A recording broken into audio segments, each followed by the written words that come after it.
Srirama devotional channel తరఫున అందరికీ కార్తీక మాస శుభాకాంక్షలు.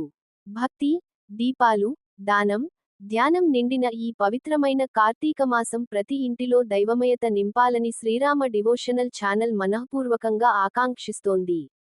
కార్తీక మాసం విశిష్టత చాంద్రమానం ప్రకారం 8వ మాసమైన కార్తీకం శరదృతువులో అత్యంత పవిత్రమైనది.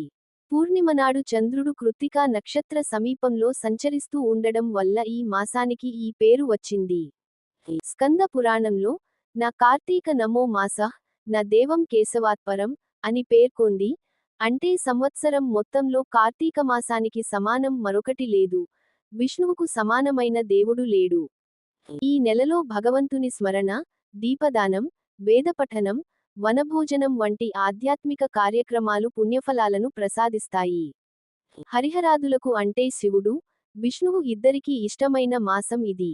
కార్తీక మాసంలో పాటించవలసిన నియమాలు: దీపారాధన, ప్రతి సాయంత్రం తులసి కోట, దేవాలయం లేదా ఇంటి ముందే ఆవు నెయ్యి లేదా నువ్వుల నూనెతో దీపం వెలిగించడం పాపక్షయంతో పాటు లక్ష్మీకటాక్షాన్ని తెస్తుంది. ఉపవాసం, సోమవారాల్లో ఉపవాసం ఎంతో పుణ్యప్రదం. ఈ రోజున పాలు, పండ్ల ఆహారం తీసుకుంటూ శరీరాన్ని, మనస్సును శుద్ధి చేసుకోవాలి. తులసి పూజ, ప్రతిరోజు తులసి కోట వద్ద పూజ చేయడం, ముఖ్యంగా కార్తీక శుక్ల ద్వాదశి రోజున తులసి కళ్యాణం జరపడం అత్యంత ఫలప్రదం. శివారాధన, శివాలయాల్లో రుద్రాభిషేకాలు, బిల్వదళాలతో పూజ, కార్తీక సోమవారాల్లో వ్రతాలు ఆచరించడం ద్వారా అశ్వమేధ యాగ ఫలితాలు లభిస్తాయని చెప్పబడింది. హింసాహార నివారణ, ఉల్లి, మాంసాహారం, మద్యం వంటి వాటిని పూర్తిగా విరమించాలి. ఈ కార్తీక మాసంలో రాబోవు పండుగలు: ఈ సంవత్సరం 2025లో కార్తీక మాసం అక్టోబర్ 22న ప్రారంభమై నవంబర్ 5 వరకు కొనసాగుతుంది. ఈ కాలంలో కర్వా చౌత్, నాగుల చవితి, ధన్తేరస్, దీపావళి, గోవర్ధన పూజ, భాయ్ దూజ్ వంటి పండుగలు ఉన్నాయి.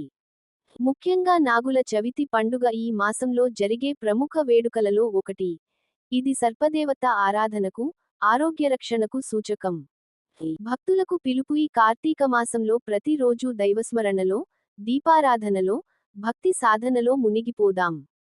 శివకేశవులను ఆరాధించి మన జీవితం సద్గమ్యం అవ్వాలని శ్రీరామ డివోషనల్ ఛానల్ ప్రార్థిస్తోంది. జై శ్రీరామ్. శివాయ నమః. హరే కృష్ణ. ఈ వీడియో మీకు నచ్చినట్లయితే లైక్ చేసి, షేర్ చేసి, సబ్స్క్రైబ్ చేసుకోగలరు. జై శ్రీరామ్.